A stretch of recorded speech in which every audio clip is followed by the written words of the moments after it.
Es físico egresado de la Católica. Hizo su licenciatura y luego se fue becado a Francia para hacer un doctorado en física de estado sólido. Hizo su doctorado en la Universidad de Grenoble y luego se vino a Perú. Estuvo 10 años acá trabajando tanto en la Católica como en el Instituto Peruano de Energía Nuclear. Después se fue de nuevo a Francia y allí es profesor de la Universidad de Versalles, cerca de París, 20 kilómetros más o menos. Y allí ha ocupado diversos cargos, el más importante de los cuales es que ya es profesora de clase excepcional, que ya se llama así, de alto nivel. Además es miembro del comité de evaluación de profesores para ingresar a ser profesor o para ascender. Ha venido unos días por motivos personales y entonces lo he invitado para que converse sobre un tema interesante que es los dispositivos que salen de la investigación de la física y que sirven para la electrónica digital. Hace más o menos 8 años trabajo en un tema el cual puede ser aplicado para la electrónica digital. En el sentido, ustedes saben, toda la electrónica digital y todos los computadores funcionan en base a octetos, y en realidad los octetos son 8 cositas que se llaman los bits, los binarios. Toda la electrónica y todo lo que existe en los teléfonos portables, todo eso, hay muchas cosas que funcionan con el código 0-1, el código binario. ¿De acuerdo? Eso más o menos saben, el código binario. Pero si ustedes van, por ejemplo, para un disco duro, ¿cómo funciona un disco duro? ¿Cómo guarda que uno está guardando datos? O sea, son más o menos dominios magnéticos, pero hay un dominio que está en un lado y otro dominio en otro lado, ¿no? Y esta es la base tanto para inscribir, para registrar como para leer, son dominios magnéticos. Y actualmente, como uno tiene necesidad de cada vez tener mayores datos, entonces uno trata de que esta unidad básica, el 0 y 1, sea lo más pequeño posible. Actualmente están más o menos en unos 80 nanómetros. 80 nanómetros define una cosita que va a tener la información 0, 1. ¿De acuerdo? Pero uno quiere todavía tener un disco duro que tenga más capacidad. Entonces, la idea es otra vez de reducir, en lugar de 80, bajar a 60, a 40, a 20. Pero ¿qué está pasando? Que se están dando cuenta de que cuando están reduciendo esta tecnología en base a magnetismo, si ustedes guardan el número 4, ¿no? Por ejemplo, el caso que estaba mencionando, el número 4 es 0, 1, 0, 0, 0. Si ustedes ahí pusieron el 0, 1, 0. Pero si la temperatura lo cambia, ese dispositivo no sirve para nada. ¿De acuerdo? Por eso es que no se puede así nomás hacer cada vez más pequeño, porque comienza a haber problemas. ¿De acuerdo? Que eso de acá no guardan la información, que es el superparamagnetismo. Entonces, hay un buen grupo que sigue trabajando cómo solucionar ese problema, pero hay otros grupos que han encontrado otras formas de tener el código binario. Y en nuestro grupo tenemos otra forma, otra modalidad, ¿no? Y eso es lo que quisiera más o menos explicarles. Entonces,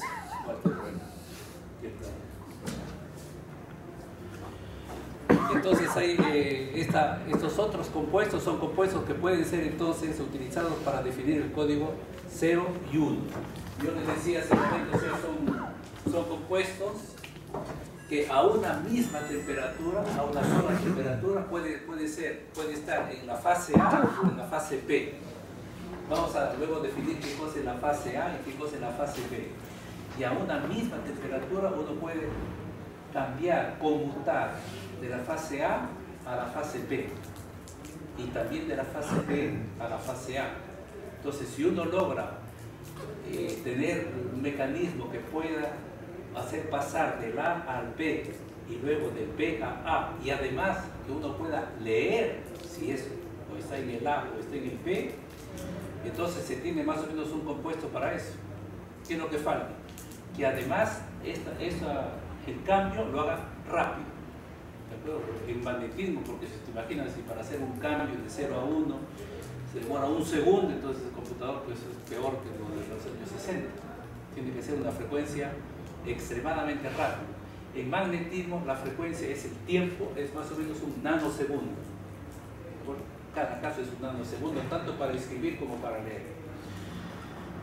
O sea, si uno busca unos nuevos compuestos para que sean utilizados, tiene que tener uno, que pueda inscribirse el 0 y 1 fácilmente, dos, que pueda leerse, tres, el tamaño tiene que ser más pequeño que el actual, de 80 nanómetros, tiene que ser más chiquito, y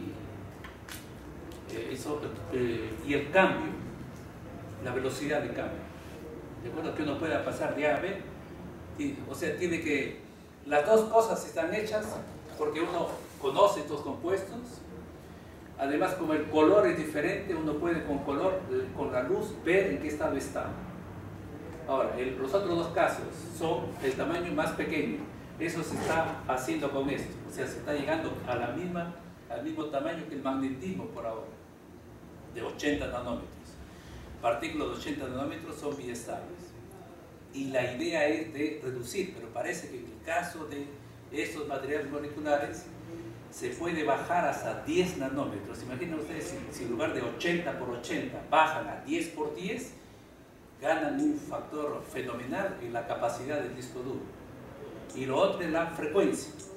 También se está, para cambiar de este al otro y viceversa, se está también en el nanosegundo.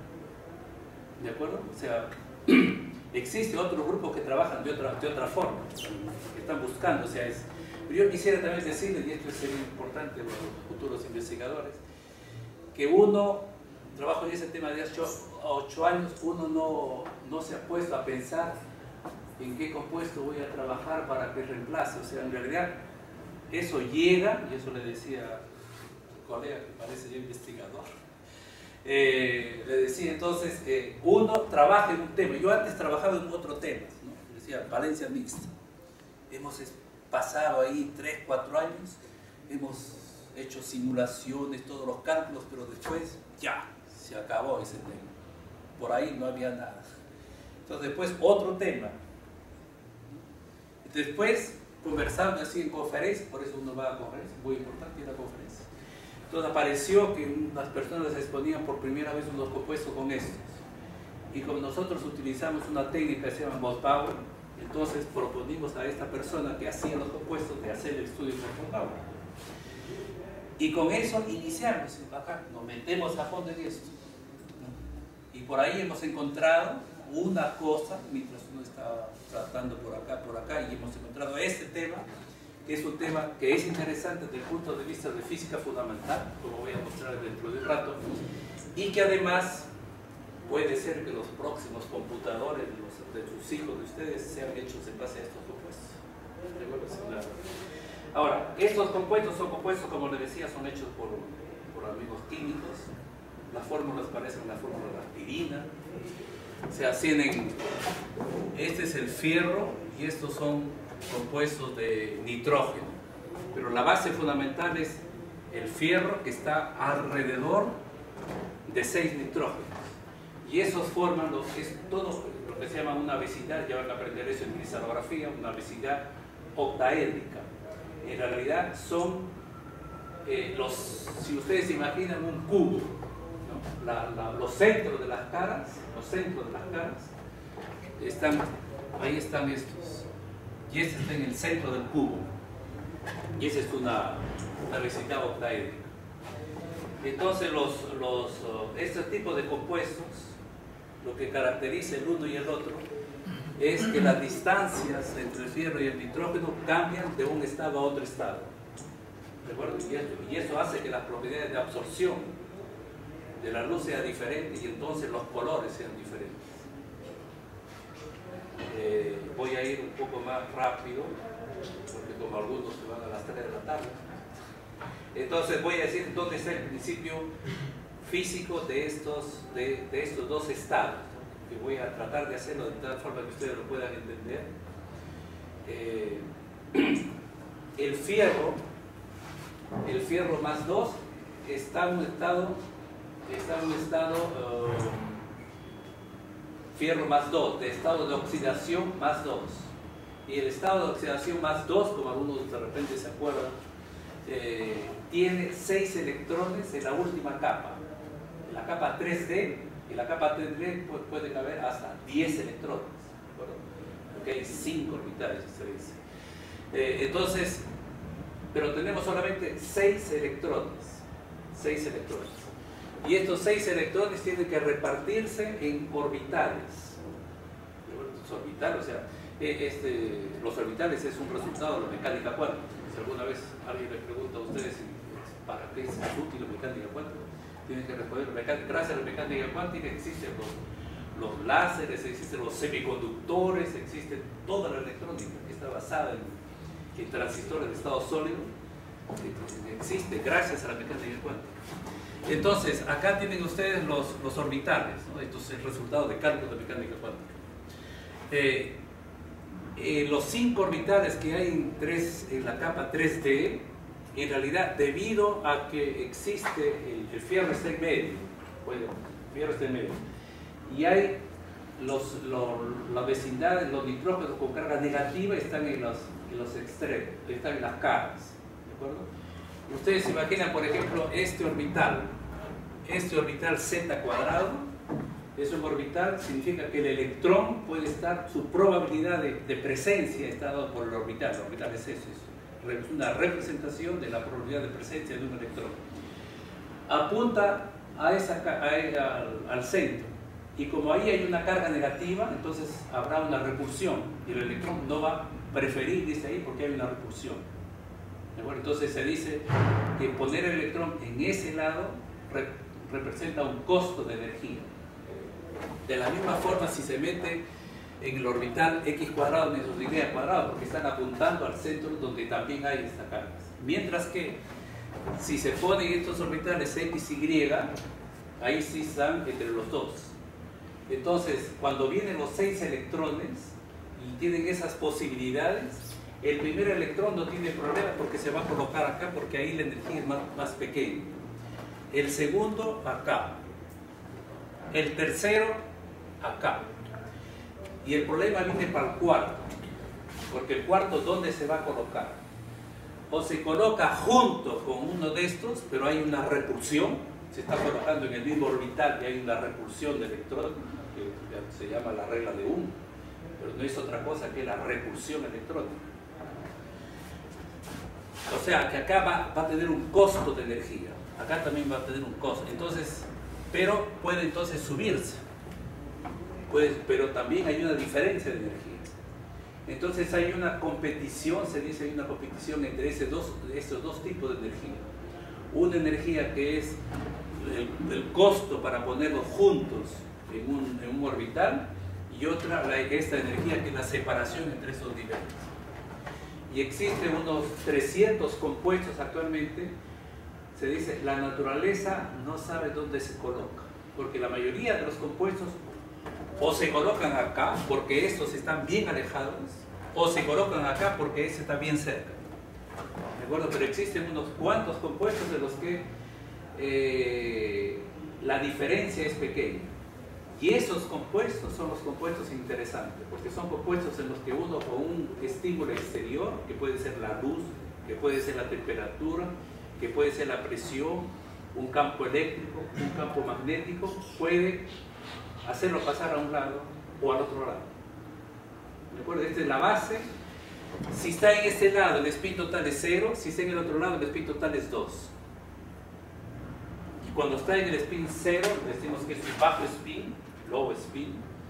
Y cuando está en el otro lado, decimos que es un alto spin, y en ese caso el material es un material diamagnético. ¿De acuerdo? ¿Saben más o menos? Paramagnético, si S es igual a 2, que puede eventualmente, el paramagnético puede convertirse en ferromagnético, pero en este caso no va a suceder porque los portadores magnéticos están alejados, entonces la interacción magnética es pequeña con respecto a la energía térmica, entonces se queda en el estado paramagnético. Y este es un estado diamagnético porque el S total es igual a 0. ¿De acuerdo? S total es igual a 0, entonces son dos fases totalmente distintas, por eso es que uno va a representar el 0 y otro el 1 y no va a haber confusión. Y uno puede hacer pasar del 0 al 1 con la luz, con la temperatura. Se puede leer el 0 y el 1 porque los colores son diferentes ahí. Entonces, imaginen una fibra óptica que va compuesto con una parte irradia y que con el otro lee la luz reflejada. Los volúmenes son diferentes porque hay unas distancias que cambian de un estado a otro y hay propiedades vibrónicas que son diferentes. Ahora, en función de la temperatura, voy a darles una vez aquí acá. En función de la temperatura, estos compuestos, cuando están en interacción, que son los compuestos interesantes, tienen el siguiente comportamiento. Acá están a bajas temperaturas. Acá están a bajas temperaturas, entonces es bajo spin, es rojo. ¿De acuerdo? Es el caso que decíamos, es rojo. Cuando va aumentando en temperatura, sigue en rojo y llega un momento en que de una manera drástica hace pasar del estado 0 al estado 1. En realidad hay una primera transición a un estado excitado y esto baja. Y este proceso demora 10 a la menos 8 segundos. Es un proceso que demora 10 a la menos 8 segundos. El poder cambiar del uno al otro. Y se supone que inclusive que si uno reemplaza o sea, sabiendo ya el tipo de compuestos, hay otros colegas que están investigando a ver si reducen ese tiempo. Porque uno lo que quiere es ganar tanto en tamaño, ¿no? Que sea cada vez más pequeño, pero también se quiere hacer que las cosas sean más rápidas. O sea, si uno logra hacer el paso más rápido que el nanosegundo, entonces ya también se gana más. Cuando a veces copian una película que es también código binario, ¿no? Toma tiempo. ¿Se imaginan si eso se hace 10 veces más rápido? En lugar de 10 minutos, 1 minuto. Y en lugar de tener un disco duro 5 películas, pueden tener 4000 películas, ¿no? Bueno, entonces esos son los tantos y este es el comportamiento en difracción de rayos X. Este es el comportamiento, a ver, con una técnica, no sé si siguen teniendo acá en la UNI, que se llama espectrometría Moss-Bauer. O sea, ahí se nota, si uno quiere analizar, ¿no? Por ejemplo, acá este es un doblete que caracteriza el alto spin. Y conforme, el de acá, por ejemplo, se produce una transición en más o menos 120 Kelvin. Este, por ejemplo, no es un buen compuesto para utilizar por dispositivo. ¿De acuerdo? Porque funcionaría a 120 Kelvin. O sea, tendría un problema adicional de que el disco duro esté acondicionado para bajas temperaturas. Pero existen ya compuestos donde el cambio se hace al ambiente y el ancho es de 50 Kelvin. Entonces ahí hay el cambio y durante 50 Kelvin, o sea, puede ser un día que haga calor o haga frío, se siga manteniendo, ¿no? Ese es otro aspecto también importante. Tiene que mantenerse la información. O sea, tiene que ser un histérisis central en la temperatura y con un buen ancho. Para que sea, porque esa es la validez entre qué temperatura y qué temperatura van. A veces tengan ustedes algunos dispositivos, dice temperatura de más 20 a menos 50, de 50 a de repente menos 10, el rango de validez. Y ese rango de validez es porque hay una propiedad intrínseca del material que hace que sea así. Por ejemplo, en estos compuestos que yo les presenté hace un momento, la temperatura en realidad en estos de acá, la temperatura acá es el ambiente y este rango es 50. O sea, ahí tiene una validez del ambiente entre menos 25 a más 25 del ambiente. ¿De acuerdo? Si algunos dirán, no, eso todavía no es suficiente, porque si hay un día un gran calor en el norte, entonces pum, pierde la información. ¿Se da cuenta? Uno puede perder la información. ¿Se da cuenta que uno puede perder la información? O sea, si yo estoy acá y garantizo 300 Kelvin y garantizo solamente hasta 325 Kelvin, y si la temperatura se me escapa, va arriba y pierdo la información. Dejo número 4 y después ¡pum!, ya es número 25. ¿De acuerdo? O sea, tiene uno que dar un... Por eso de acá también hay gente que trabaja en ensanchar esta banda, para que así la validez del dispositivo sea que tenga una temperatura mucho más importante. Bueno, entonces, después hay, por supuesto, eso es lo que uno encuentra, y después vienen los modelos, ¿cierto? Hay que modelizar, porque en base a modelizar uno puede prever luego cosas. Y eso es lo que hay acá, por ejemplo, este es un modelo, o sea, como una vez que uno tiene el problema, un físico, ¿qué hace? No solamente se limita a caracterizar, sino también tiene que modelizar. Y acá, por ejemplo, este es un modelo que le llamamos el modelo tipo ISIN, y acá viene también otra vez el físico que aparece, ¿no? Se utiliza una cosa que ustedes de repente ya han escuchado o todavía, unos hamiltonianos, pero unos hamiltonianos de la manera la más simple posible. Delta sobre 2 con un operador. O sea, se introduce un operador y este operador se lo hace que ese operador tenga dos valores propios. ¿Ustedes ya han hecho eso ya o todavía? Un poco de mecánica cuántica. ¿Todavía? Pero pueden imaginarse que se introduce un parámetro. En lugar de operador vamos a llamarle parámetro. Este parámetro tiene dos valores posibles. ¿De acuerdo? Está diseñado así el modelo. Introduzco un parámetro sigma. Ese parámetro sigma en mi modelo tendrá dos valores posibles. Un valor más 1 y un valor menos 1. El parámetro tendrá el valor menos 1 si la partícula se encuentra en bajo spin. Tendrá el valor más 1 si la partícula se encuentra en el alto spin. Si yo quiero encontrar la energía de la molécula en un estado o en el otro estado, entonces digo que será dado por esta fórmula, delta sobre 2 con este parámetro. Así, si está en bajo spin, será delta sobre 2 menos 1, o sea, menos delta sobre 2. Si está en alto spin, será delta sobre 2, significa que estoy tomando mi origen de energía en la mitad de esto. ¿De acuerdo? En la mitad de esto. Y como la degeneración son diferentes, ahora voy a introducirles una noción casi simple de degeneración, que también van a ver algún momento de su vida de estudiante. Miren acá, por ejemplo. Este sistema no es degenerado. Este sistema sí. ¿Por qué? Porque esta flecha, que es el electrón que se metió acá, yo lo puedo también colocar acá y no cambia la energía. Yo también lo puedo poner acá. ¿De acuerdo? O sea, yo tendría una configuración de cómo son dispuestos los electrones con la misma energía.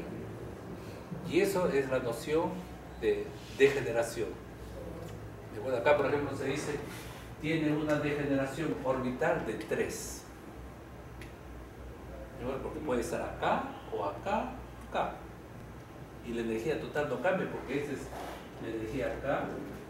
Si lo pongo acá, la energía cambia, pero acá no. ¿De acuerdo? Y además hay otra propiedad que está ligada al spin. Tiene una degeneración inherente al spin que ya van a aprender un poco más tarde, que es 2 veces S más 1. Entonces, si acá es S2, yo tendré una degeneración de spin de 5 y orbital de 3 y la degeneración electrónica de 15. ¿De acuerdo? Y eso hace que en el hamiltoniano que yo les presenté hace un momento, para explicar el comportamiento térmico. Eso hace que todo sucede como si este delta estuviera afectado de un término donde este es la degeneración. ¿De acuerdo? Sería, en el caso que yo les he mencionado, sería 15. ¿De acuerdo? Pero en realidad es más de 15 por otros tipos de degeneración. Y con eso se explica si las partículas son independientes. Si las partículas son independientes, se puede explicar esto. Si las partículas comienzan a tener interacción entre ellas, entonces hay que introducir un parámetro de interacción. ¿De acuerdo? Pero luego hay que explicar de dónde viene ese parámetro. Con esto de acá se puede explicar, o sea, si yo escojo bien el delta y el j, yo puedo determinar esa curva que era así media rectangular con histéresis. Uno puede encontrar, uno resuelve. O sea, ese es más o menos el trabajo de un físico, ¿no? Que ustedes lo van a hacer mucho más tarde. Es el modelismo. Una vez que tienen un problema determinado, tienen que tratar de explicarlo y entonces tienen que modelizar, proponer un modelo. Y una vez que proponen un modelo, tienen que resolver el hamiltoniano asociado a este modelo. Tienen que reproducir la curva experimental. Acá, por ejemplo, este es un primer modelo, pero este modelo para explicar de dónde viene la interacción. Entonces acá, por ejemplo, nos hemos propuesto otro modelo complementario del otro, que se llama un modelo de acoplamiento átomo-fonón. Ya esto es, de repente es un poquito más complicado, pero la idea de base es las constantes elásticas entre los átomos, entre las moléculas, en realidad, son diferentes y eso es función del estado de las moléculas. O sea, se introduce en este modelo 3 tipos de constantes elásticas. Bueno, que experimentalmente se puede encontrar. Y en base a eso, uno resuelve este hamiltoniano, que es un poco más difícil que el otro hamiltoniano. O sea, hay una forma mucho más complicada, pero al final, digamos, uno encuentra esa transición.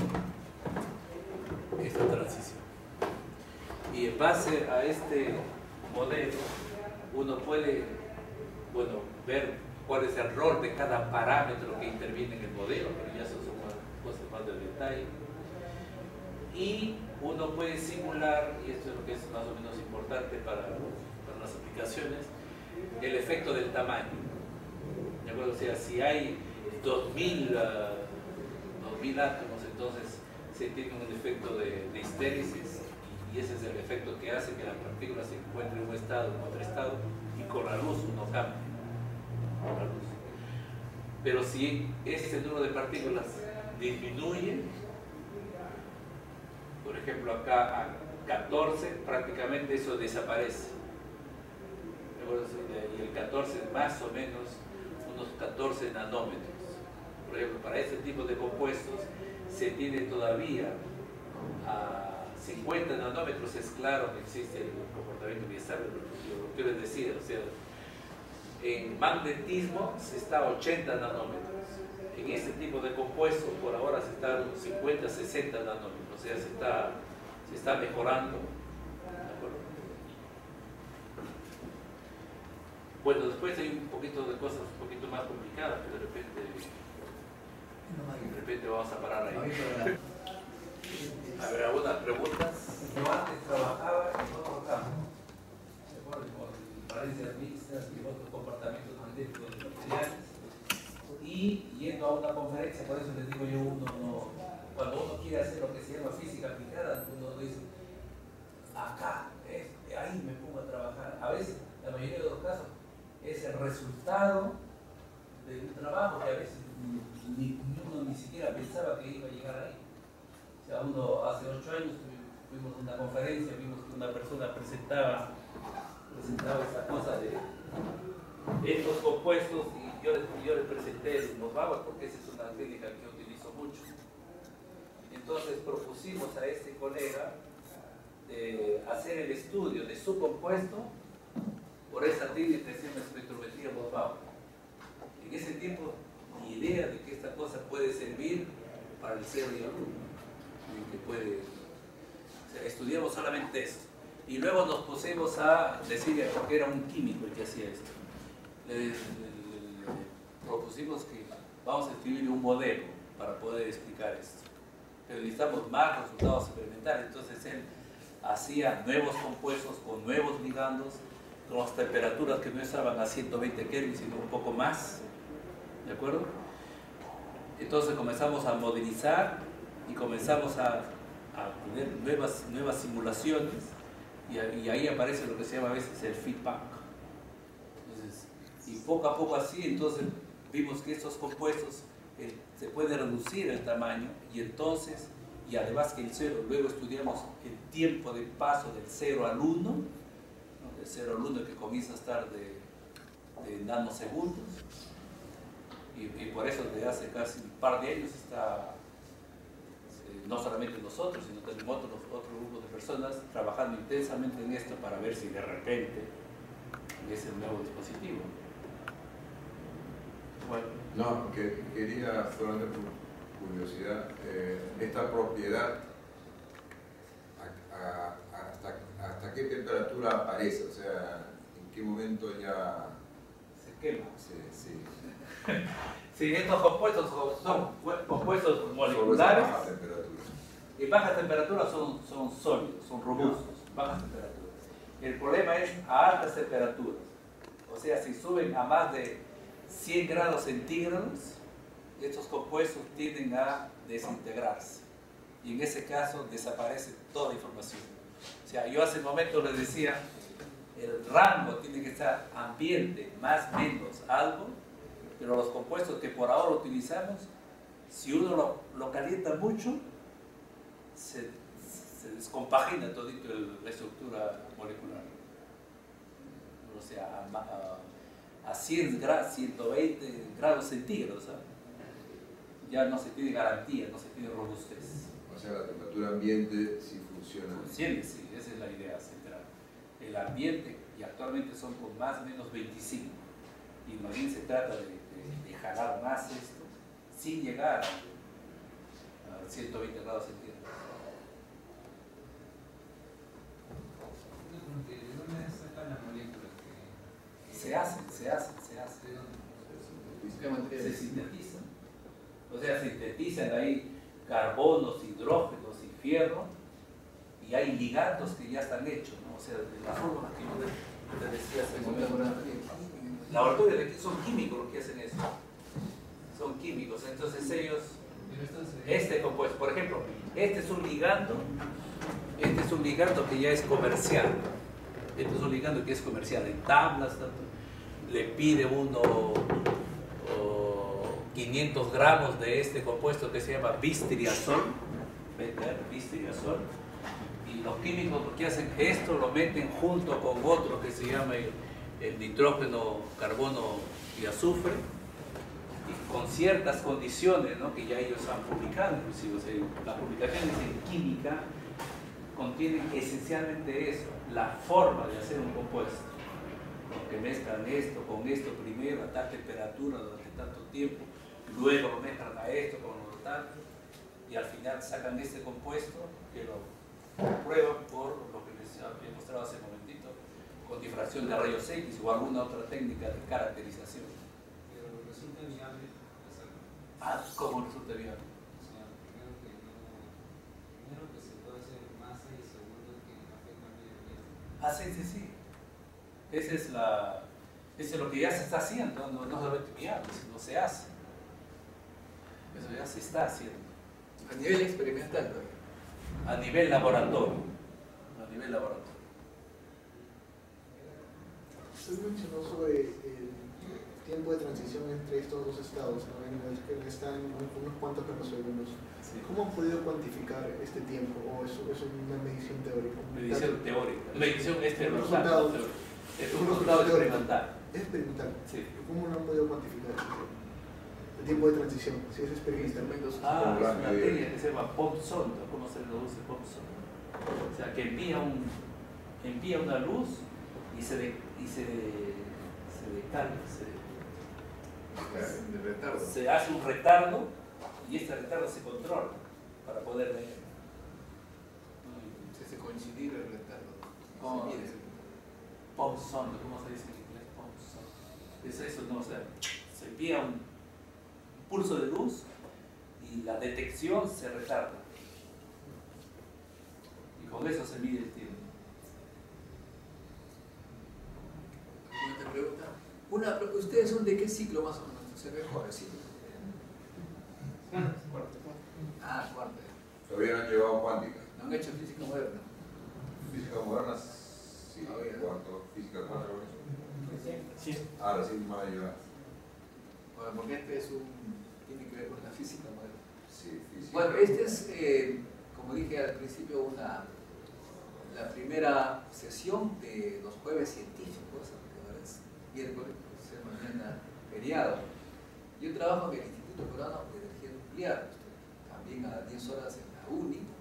Me voy a encargar, por orden del decano, de organizar estas charlas con los conferencistas de la UNI y de otras instituciones, empresarios, etcétera, para que los científicos que salgan de acá tengan ya ese conocimiento con los profesionales de todas las disciplinas, también como empresarios.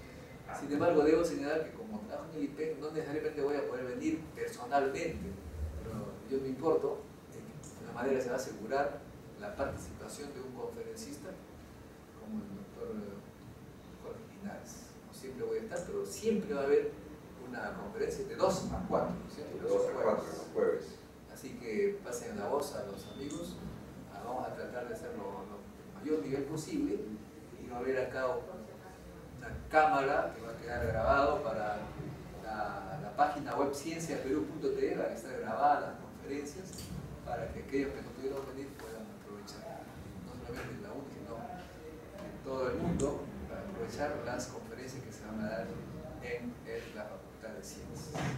Pues, También estoy coordinando con María Galicia para que los estudiantes empiecen a expresarse al exterior. Tengo el curso de Ciencia y Sociedad también que me he encargado.